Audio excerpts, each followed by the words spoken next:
مەرجی بەغدا بۆ نردنی موچە ئاشکرا دەکرێت. حکوومەتی هەرێمیش لەم بارەوە کۆ دەبێتەوە.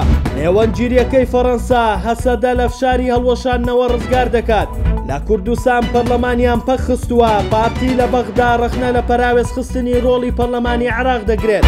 وەزارەتی دارایی حکوومەتی عێراق داوا لە هەرێمی کوردستان دەکات بە پەلا داهاتی نانەوتی بۆ عێراق بنێرن لەگەڵ ناردنی ئەو بڕەنەوتەی لیژنەکە لەسەری ڕێککەوتون تا بارودۆخی کێڵگەکان ئاسایی دەبنەوە بۆ ئەوەی موچەی مانگی 6 بۆ موچەخۆرانی هەرێمی کوردستان خەرج بکرێت. بەپێی زانیاریەکان لە ئێستادا وتبینی لە موچەی مانگی 6 کۆتایی هاتووە و حکوومەتی هەرێم لە هەوڵی کۆکردنەوەی داهاتە تاوەکو بۆ بەغدای بنێرێت. هاوکات وا بڕیارە سبەی چوارشەمە ئەنجومەنی وەزیرانی هەرێم کۆ ببێتەوە و تەوەری سەرەکی کۆبوونەوەکەش باسکردنە لە موچەی مانگی 6 و 7 و هاوکات بابەتی هەناردەکردنەوەی نەوتی هەرێم. ستاندەر زانیویەتی هەر لە کۆبوونەوەکەی سبەی چوارشەمە بابەتی ڕادەستکردنی بڕی 120 میلیارد دیناری داهاتی نانەوتی بۆ موچەی مانگی 6 بە بەغدا یەکێکی دیکە دەبێت لە تەورەکانی کۆبوونەوەکە.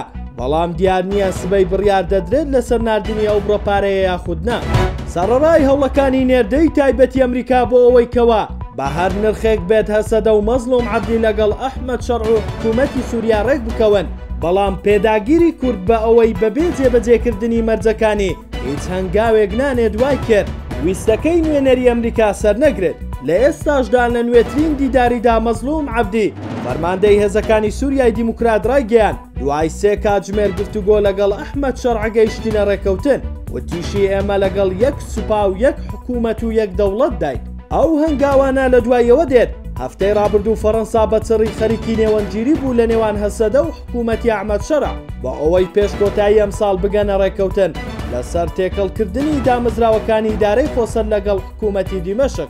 ئەگەرچی لە دەمانگ نزیک دەبینەوە بە سەرداخستنی پەرلەمانی کوردستان و ڕێگرتن لێی بۆ ئەوەی دەست بە کۆبوونەوەکانی بکات بەهۆی ناکۆکی لەسەر دابشکردنی پۆستەکان لەگەڵ یەکێتی کەچی ڤیان سەبری سەرۆکی فراکسیۆنی پارتی لە بەغدا ڕەخنا لەلایەنە عێراقیەکان دەگرێت تاوانباریان دەکات بەوەی ڕۆڵی پەرلەمانی عێراقیان پەراوێز خستووە و لە زۆر دۆغ ناهێڵن کۆبوونەوەکان بە شێوەی خۆی ئەنجام بدات. ئەوە لە کاتێکدا لە هەرێمی کوردستان لە چەند ڕۆژی ڕابردوو پەرلەمانتارانی پەرلەمانی کوردستان بەبێ ئەوەی هیچ دەوامێک بکەن پێنجەمین موچەیان وەرگرت.